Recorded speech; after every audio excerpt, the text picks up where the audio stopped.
there is a man named Anders Fogh Rasmussen, if I pronounced that right, who is from Denmark. He's one of the leaders in Denmark. And during the Mohamed cartoon controversy, he was unrepentant, and he said, no, we should not apologize. We believe in the freedom of speech, and that you should be able to take a joke, and that a free country should be allowed to make jokes no matter how sensitive the topic is, and have these political cartoons.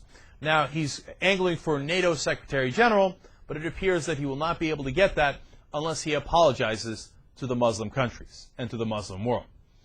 And Saudi Arabia is particularly insistent upon this and will block his ascendancy if he doesn't. And in disturbing news, it appears he's going to. I think that is terribly weak, sends the wrong message. And I know sometimes when you're working with the United Nations and with the rest of the world, you have to understand other people's cultures and be sensitive to it, and sometimes get to compromises that we're not happy with.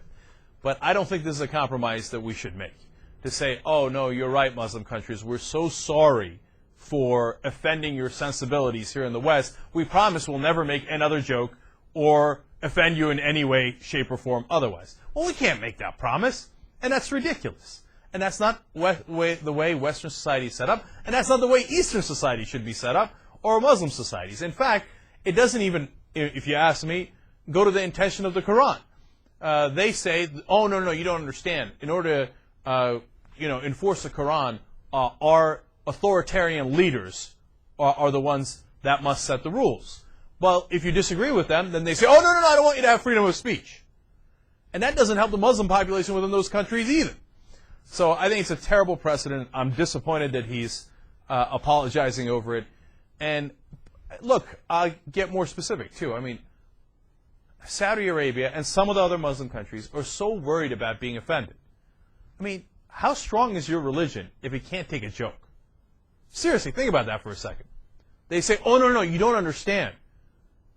Our belief system is so sadly weak that if you make a joke about it, it might crumble.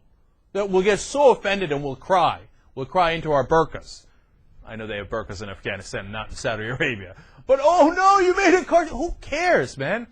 Look, you can make all the cartoons you want about agnosticism, because I'm agnostic. I don't care. It doesn't bother me at all. It does. I'm not like, oh, wait, that political cartoon makes me reconsider my ideology or my principles or my faith. If your faith is that fragile, it's a really sad testament to your faith. I think the leaders of these Muslim countries are embarrassing themselves asking for apologies. And certainly, if you ask me, Rasmussen is embarrassing himself by giving the apology. That is not the way to go. I would have preferred that he remained strong on that issue. And I might not agree with Rasmussen on some other issues, but there I thought he was right.